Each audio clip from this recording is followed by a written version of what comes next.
Hey everyone, I'm Jim Brisimitzis from the 5G Open Innovation Lab.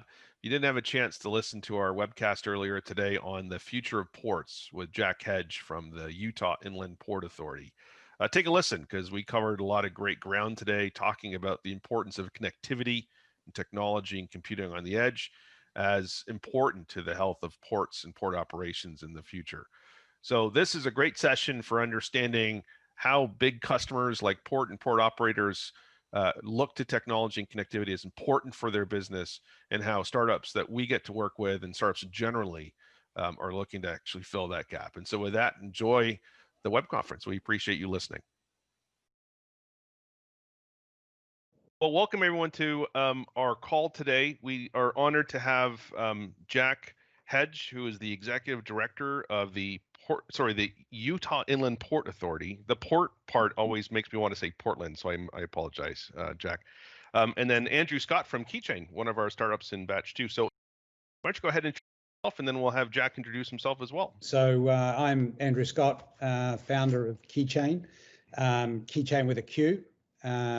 So we're a startup that is looking to use private LTE, 5G, and AI to solve problems in the supply chain, and in areas particularly like ports, which are big multimodal hubs.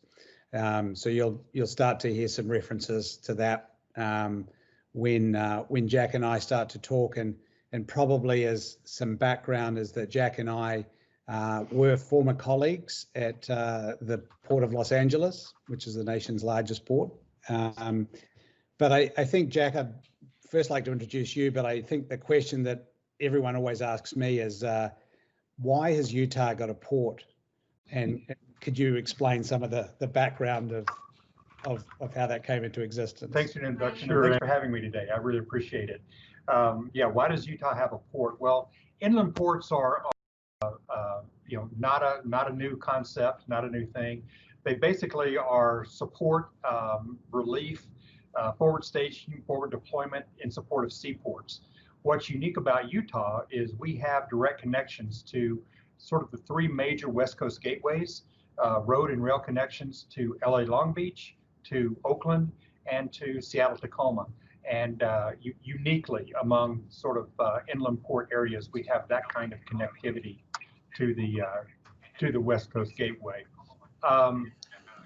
Utah has long been the crossroads of the world, and we're trying to build on that legacy of the Golden Spike right on up to today and going into the future. So that's why Utah. Like Andrew said, he and I worked together at the Port of LA. Before Port of Los Angeles, I was at Port of Tacoma. So I've been in ports for quite a while here, and that's how Andrew and I got together. So thank you for having me today. Appreciate it. So I think one of the things that's always interesting for non-supply chain people like us, Jack, is if maybe you could give some figures on the sort of the volume of cargo and how that affects sort of the general economy that moves not only through Utah but through the West Coast ports, and so people have got an idea of just how important they are in day-to-day industry.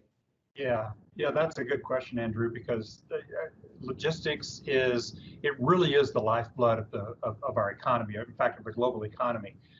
About 40% of the nation's GDP moves through our West Coast ports, with a big portion of that going through LA Long Beach. About a third of that traffic, just go to the LA Long Beach traffic alone, goes through Utah alone. The truck miles traveled per year, the rail cargo flows, the air cargo flows through Utah is pretty significant. About a third of Utah's economy is directly tied to logistics and goods movement. So it's a vital part of the Utah economy. It's a vital part of the U.S. economy. It truly is the lifeblood of the economy. And I think the other thing might be interesting is just how large the Utah port area that you've got to oversee, and what that remit from the state and from the governor looks like, and land mass, and also maybe in sort of some of the businesses and tenants that are part of that. Yeah.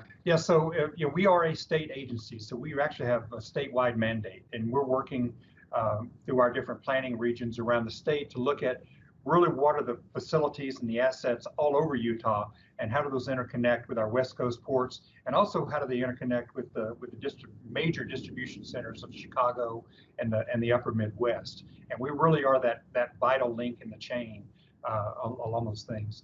So we have in Salt Lake City, our jurisdictional area out by Salt Lake City International Airport, where I-15 and I-80 cross.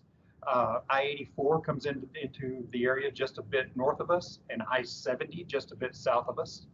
And the UP Intermodal Rail Hub, that area in and of itself is 16,000 acres. And we have a taxing jurisdiction there, and are working with the companies and businesses that are located in that area today. So not only the UP Railroad, but major trucking companies like C.R. England, like Schneider Trucking, like Swift Trucking, major interstate trucking companies, the UP Railroad, as I mentioned, major airlines like Delta and others, companies that are in the area are major logistics companies like Amazon, UPS, Walmart, Costco, major brands like that use this area as their intermodal hub, serving not only the Intermountain West, but really starting to move more to distributing to the entire Western United States from this hub. Throughout the state, we have other facilities along those corridors, along the I-70 corridor, I-80, I-84, I-15, up and down, that really link other nodes and other intake points for the supply chain throughout the state. So as we build out, we'll be setting up these satellite facilities around the state and working to integrate them all together and eventually link them with the West Coast ports and the major distribution centers of the Midwest.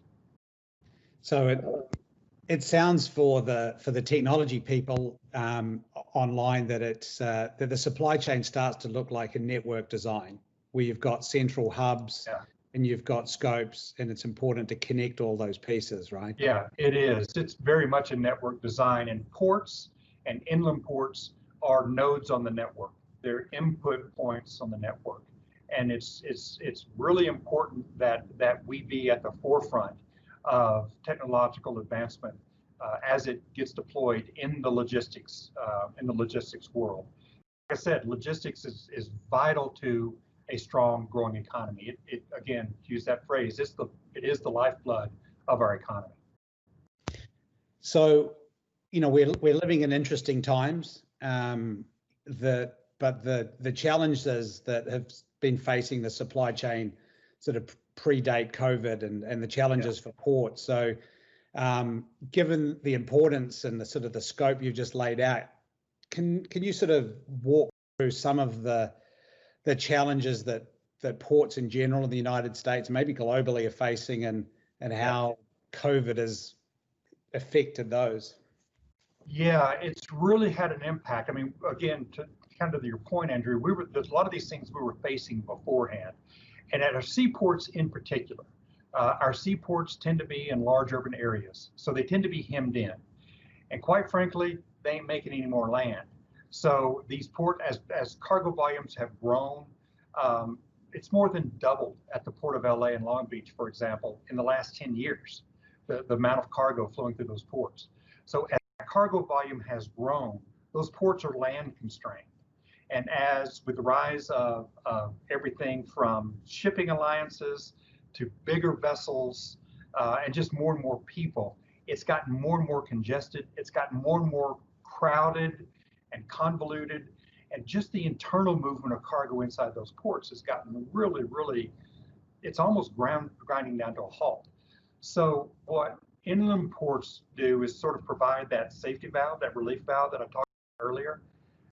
What is going to become more and more important in the future is being able to speed up the movement of cargo through our seaports, that better coordination, that understanding of where your cargo is, how to move the cargo through there.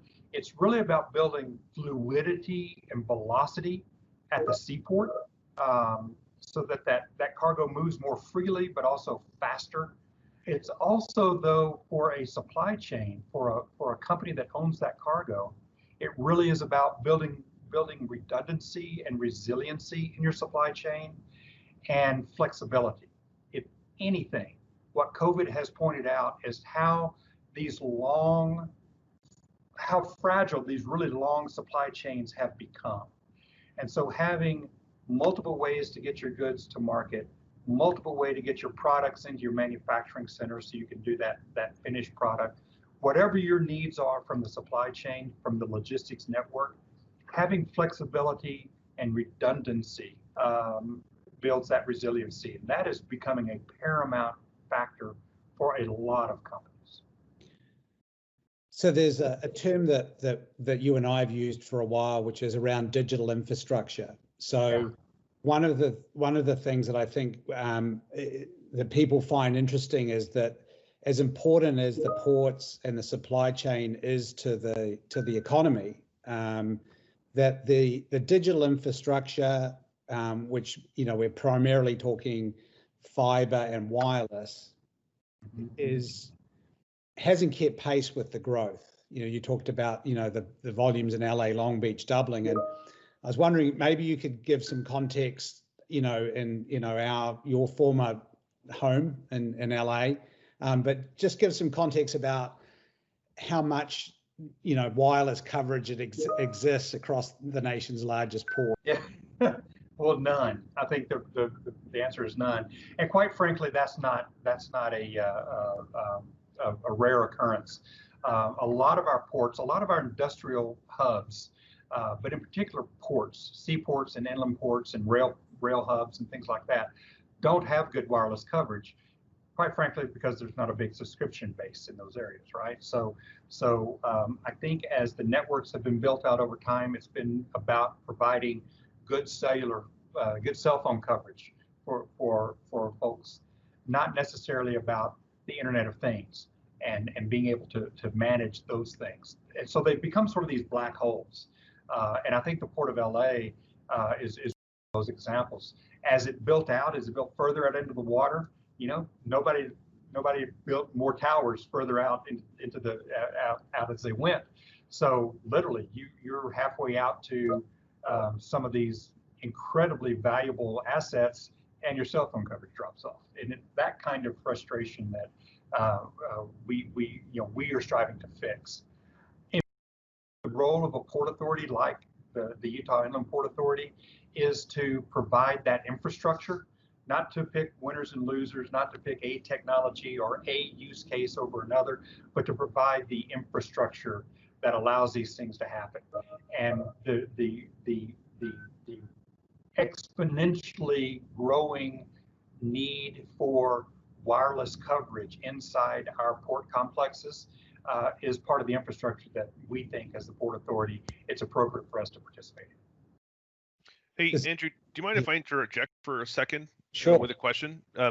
When I first met you, Andrew, we were chatting about the use of clipboards and paper for recording the inland shipping of containers and so on and so forth, and physically, like, people were recording stuff. Jack, to the best of your knowledge, could you kind of just lay out what the day in the life of technology that exists today at Porps is? Because that was an eye-opener for me, and I think it might be very helpful for our teams just to understand how much little access or lots of access to technology you all have. Yeah, and I think that's a very illustrative point that you just brought up, Jim, because part of the reason they still use paper and pencil at these locations is because the wireless coverage is so bad. Right. So one of the things that Andrew I know has worked on at Port of LA, for example, is one of the terminals that's really big and incredibly valuable. I would argue it's one of the most valuable pieces of industrial real estate in North America. As they were looking to automate some of their operations and some of their facilities, simply could not get enough data flow wirelessly to be able to do that. And so needing to build out their own sort of localized internal LTE network is probably the best solution for them. So what we think we need to do, and so this is replicated all over the country, all over the world, quite frankly. So that's where we think we have a role to play as the Port Authority to help develop those systems and build those systems out, so that companies that, quite frankly, would like to automate their gates, would like to be able to have the transaction be done digitally, or would like to move their cargo within their rail yard with an automated piece of equipment or something like that, can do so. Excellent. Okay, well, and sorry, Andrew, I didn't mean to interrupt, but there was a great opportunity to ask that question, and well, again, to me, it was eye-opening. Sorry, go ahead. Well, I think one of the things that lack of connectivity does is that it means that the huge ecosystem that works there can't implement new technologies. Yeah. You can't. Smartphone apps don't work when the smartphones don't connect. Yeah. I would also argue that smartphone apps do not work in the hands of blue collar workers, having owned and operated trucking companies. People that choose to take that on as a profession do it for a variety of reasons, and none of them include doing data entry on tablets or smartphones. Right. The opportunity to bring in IoT, industrial IoT, and AI isn't possible while these barriers exist. And so the concepts that Jack and I have talked about is that you have to lay that foundation as a port authority to allow these new technologies to come in. And as QuayChain, as Jack had mentioned, we built two of the nation's first private LTE networks on CBRS at the Port of LA with industrial customers. And then the primary reasons behind those, that one of the drivers is that across 5,000 acres, or in Jack's case, 16,000 acres, Wi-Fi not only doesn't work, it's not economical. Right. With one small cell, we effectively replaced 400 very expensive Cisco access points. RFID and Bluetooth across hundreds of acres with huge moving steel containers and ships are not viable. So the solution around the clipboard, and as archaic as it may seem to people, is actually really practical. Yeah. Because it gets stuff done. And we all have, furniture and food on the table because the men and women who make that supply chain work with the clipboards do it, but they do it in spite of the lack of technology, not because of it. So, And I think when to understand the scale and scope of that and understand where some of the efficiencies lie, there are 30,000 truck moves a day at the Port of LA Long Beach, 16,000 trucks. That's just the truck movements done every day, every single day. And to have to do that with paper and pencil, think of the efficiency gain if we can break down these barriers. So there's a very real use case to be made for this technology. One of the things too, Andrew, if I may, about Utah and why Utah is sort of uniquely positioned for this is not only the interconnection with these ports and the movement of goods through here, because it really is a funnel of goods that moves from the West Coast through Utah to the Midwest and back the other way. But that funneling is because this is where the highways and the railways come. It also is where now the fiber optic network comes. Utah has become a bit of a home for data centers and things like that because of the access to that fiber optic backbone, that fiber optic network that exists in Utah. It is a hub for that in Utah. We have the opportunity to tap into that with our wireless work to provide that backbone capability that we would need to have for this type of operation as well. So that's just another advantage that we have here. Hey, Andrew, this is Jim again, and I have a quick question. Then there's a number of questions that are stacking up from folks in the batch. But so going back to the LA Long Beach example that you had chatted about earlier, or the LA Port rather example you chatted about earlier, Andrew. So the need for building out wireless connectivity is clearly obvious. But from your opinion, how important is having the ability to actually have a local cloud compute layer there as well?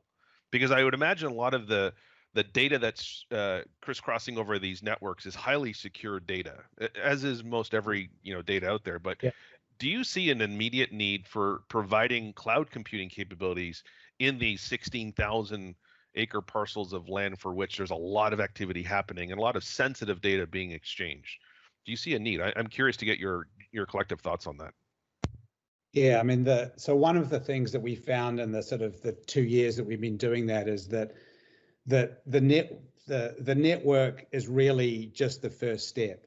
And to your point, there's sort of two challenges that we see. One is the device challenge. Mm-hmm. You have to have devices, you have to have the BYOD to connect to that. And in industrial cases, they don't always exist, or they're not always there. Hence the reason is QuayChain, we've worked with Intel and Sierra Wireless and others to bridge that. And I know Nokia is a partner of ours who've done that as well. But then the cloud compute, and our friend Caroline from Intel and I, the reason we get on so well is that we both believe very passionately that 5G and that private networks are really conduits to cloud and edge, and how some of the things which we'll start to talk about with Jack is what we're looking to do in Utah is not just put up a network, but start to put edge processing power and build on the concept of digital infrastructure, not just as fiber and wireless, but edge and processing power as well. I just think from my perspective, it's important that we think of this as infrastructure, and it's important that we have the infrastructure, and then how people utilize the infrastructure, how they deploy, what systems they deploy on it and use, that's up to them, and it can be their case, their use case for doing it. We see it as part of the utility mix, part of the utility offering, if you will, of locating here. So. Okay, there's particular use cases that top of mind, which are probably obvious to you all, but there's likely a heavy dependency on computer vision for some of the operations, just being the ability to track containers coming in and out and so on and so forth. And you can move a lot of that data very quickly to the cloud too if you're on a fiber ring, but it makes a lot of sense for some of that to be crunched on site so that you can have near real time access to that data and the insights that come from that. So Andrew, I'll turn it back to you. There's a few questions that are coming through the chat, so feel free to decide how you want to move forward. Yeah, so I think I think one of the things that you've helped lead us into, which is Jack, maybe a good idea to sort of lay out with this audience some of the ideas that we have jointly talked about around this idea of the Crossroads Lab and making Utah that leader in building this infrastructure. So I'll let you give us some. I'll fill in some gaps, but you. All right. So yeah. So what we've been talking about is what we're calling the Intelligent Crossroads. Utah for generations has been known as the Crossroads of the West, and it goes back to the days of the Golden Spike and the Transcontinental Railroad. I talked earlier about the intersection of all the freeways and rail here. That's part of the crossroads. Our intelligent utility that allows those intelligent devices to be deployed is incredibly valuable for good movement. That these advances in technology be made available to them, and that's what we're trying to do with our Intelligent Crossroads idea. We have the ability as a state agency and working with our state partners to link in our various satellite locations around the state to work with our state partners like Utah Department of Transportation and others, lace then things together via our road network here in Utah. Being a state agency, we have the ability to work with our legislature to create what we call a regulatory sandbox, which allows for regulatory framework that encourages development and R&D and research and testing and trial runs. So it creates protections for people around those types of things. So we really have a unique opportunity here in Utah, we think, to sort of create that lab setting, but in a real world environment. Create the opportunity to test these things out, to run them, environment like you, where we get 4 real seasons from an equipment standpoint, see how things work, see how things work out, and our role again is to sort of provide that under piece of utility to allow those kind of things to happen. We think it's critically important for the logistics industry that this accelerate and become more relevant. And so, if you think of the network as a pond and you drop the pebble in here at Utah, as it ripples out around the nation, there's huge opportunities there. So. And I think that the one last question I'll ask you before we get to the Q&A is that you see that the ability to monetize that is by being able to provide connectivity and edge and utility as the port, correct? That's correct. I mean, there is value in that. There's a value proposition in being that. There are companies that will pay. They will pay to participate because it gives them access, ability to do some things that they won't have an opportunity to do maybe in other locations, other places. And so we think that is a very strong way to go forward. And quite frankly, if Andrew, I don't want to jump ahead, but if there's a call to action here, it would be that we work together with our sister port agencies, our major carriers, and some of our larger customers, larger BCOs, to lay out this aspect of this utility approach to things, and what the value proposition is in that for them. That's one of the things that we'll be working on. So, Jim, do you want to manage the Q&A? And yeah, happy to. Before I do, and I know we've thanked you a lot for being on today's call, but technology for this technology is not solving real customer problems. And I think even just in the 20 minutes that we've been in this call, we've learned so much just around some of the struggles and challenges that come with it. So thank you for sharing your knowledge with us and your expertise. We appreciate it. Andrew, thank you again for coordinating this conversation. So we have a number of questions that have come up. Faye, I know you've been waiting patiently as you have as well, Dirk and Garrett. So Faye, did you lead with your question first? Sure. Hi everyone. So yes, thank you for this time and explaining network and basically, as Jim said, technology for the sake of technology is great.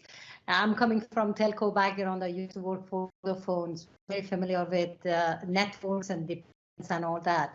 It provides connectivity. One challenge that we see in the market as a whole when we talk to companies such as port authorities and others is that the idea of what is my business process that need to get digital, the description of that solution is something that constantly lacking in our discussions with customer. And in a sense, we're looking at potential customer to provide those kind of product definition, but at the same time, the customer is looking at us to provide that product definition. And as port authorities have the definition of the product that need to go through that digital transformation. And just as a high level, Mimic is a hybrid edge cloud platform company that turns the device, like the device that a truck driver holding in their hand, as a cloud server. So you can develop applications much faster and with much data privacy.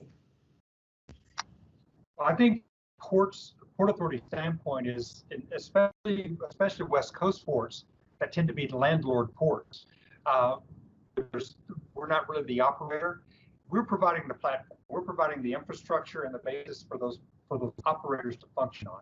So what their needs are from a device standpoint or an access and usability standpoint is really up to the individual user.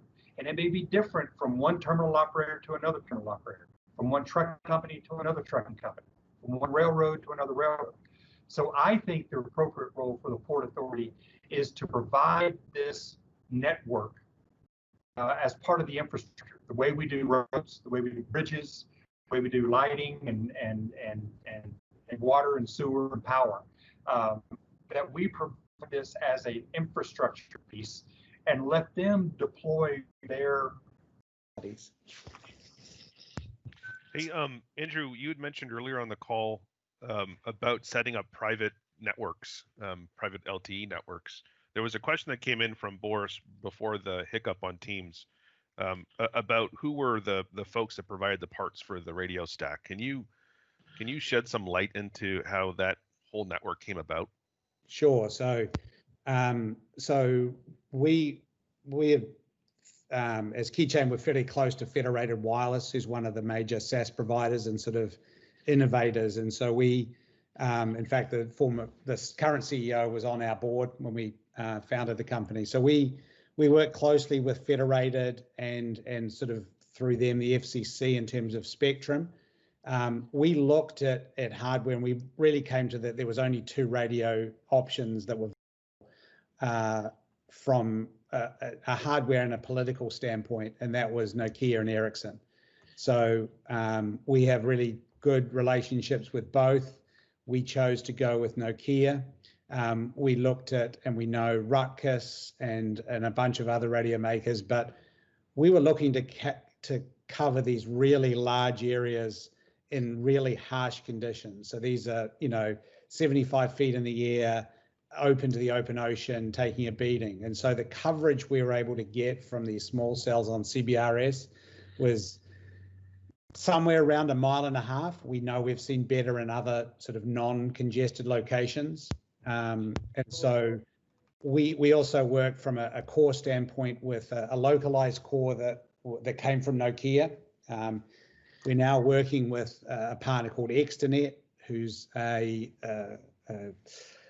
unique builder of networks. They do a lot of the NFL stadiums, and so we're looking at different options, cores, and deployments with them. But the Nokia has been the primary driver of it. We haven't done a lot of indoor work with CBRS and LTE, and I think there's some interesting equipment around that. But outdoors, Nokia and Ericsson are market leaders with the MNOs for a reason.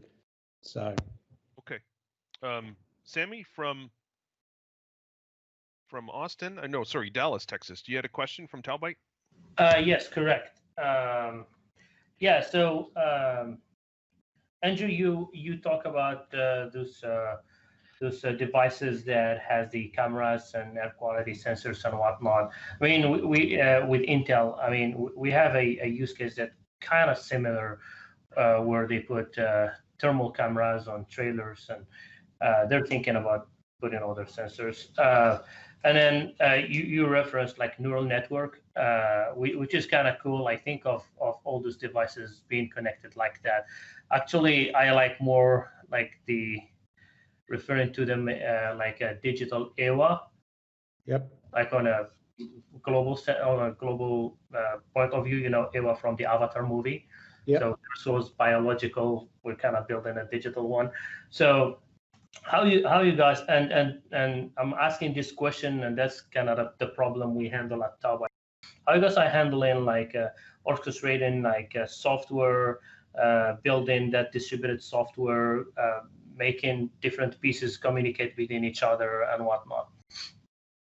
That's a good question. So that's most of our engineering team is focused in on that, and at some point it'd be good to connect them. So our driver is really how we is how we can deploy the computer vision at scale. And obviously the key to putting these devices in these really challenging places is how can you manage to deploy them and upgrade them efficiently. And so we don't have the solution to that. We're doing a lot of stuff with it on using the AWS tools and platform, but we're looking at other, open to looking at other options as well.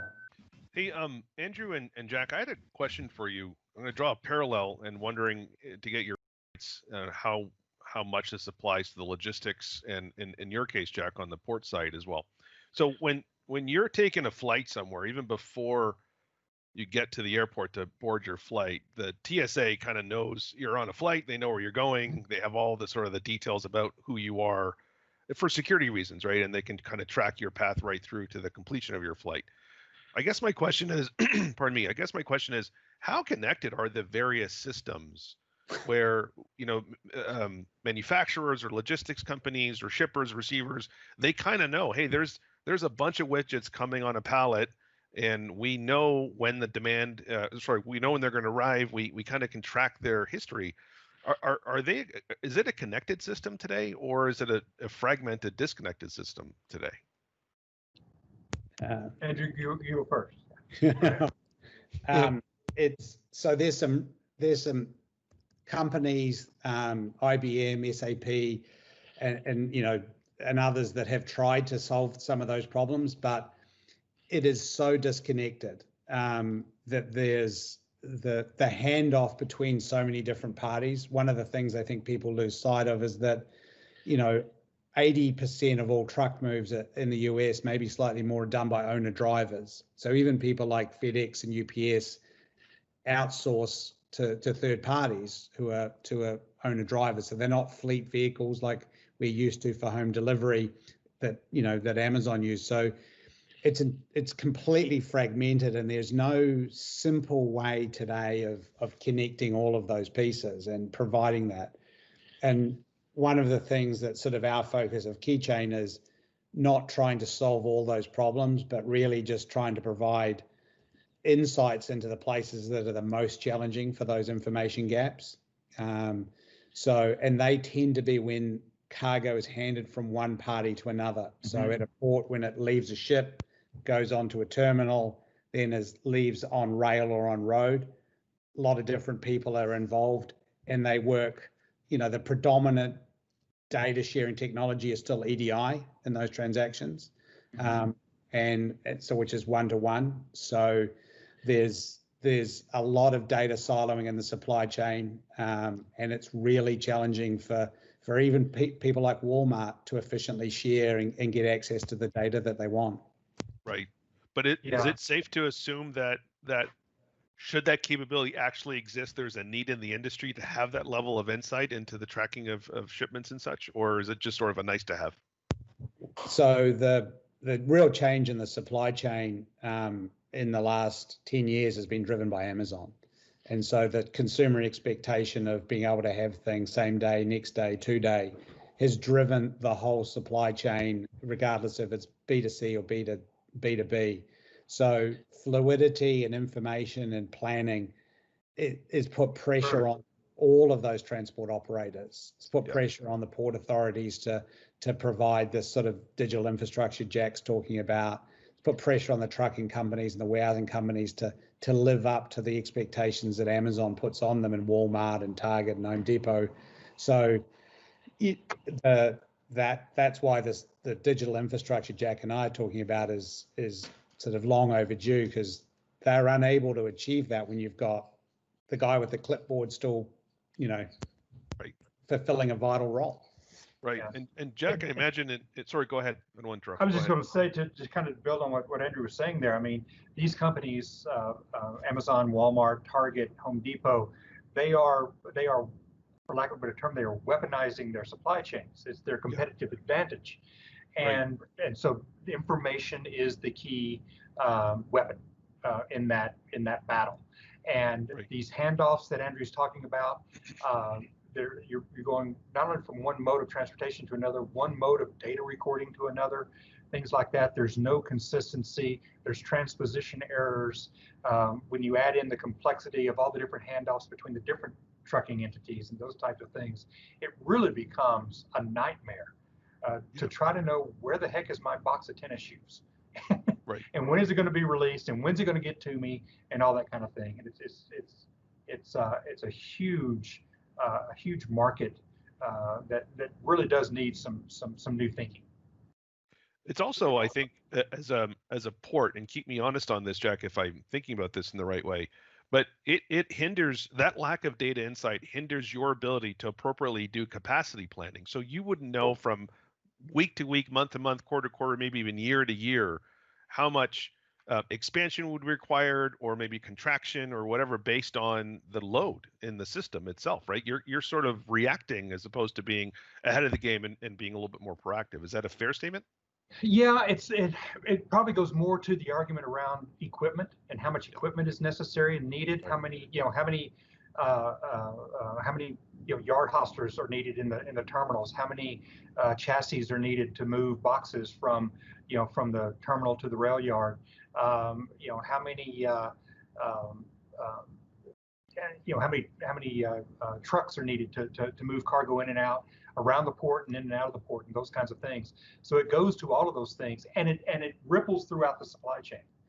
It's not just at that port location. It's at the inland port location. It's at the warehouse distribution location. It's at the rail yard. It's at the container yard. It just ripples out through the chain, and right. it becomes really hard to manage those equipment needs. And especially when you have a congested system like we have today, and you have an imbalance of equipment, it just exacerbates the problem. So you have right now, and particularly in LA Long Beach, but in other places too, you've got containers sitting on chassis that are somewhere out parked on the street, sitting on a street somewhere, and nobody really knows where they are. Yeah. And you're trying to get a container back to the yard, or you're trying to get a chassis back to a terminal, and you know they're there, you know they're out there, but you don't really know where they are. That just exacerbates the problem, makes it worse. Yeah, just creates so much inefficiency. Yeah. Eric from Transparent Path, you had a question you want to ask? Hey guys, quick question. Well, two quick questions actually. The first one is, if the devices travel with the load, if there is not an infrastructure requirement, so that we can solve the cross-docking problem, we can still track things as they're moving through time and space.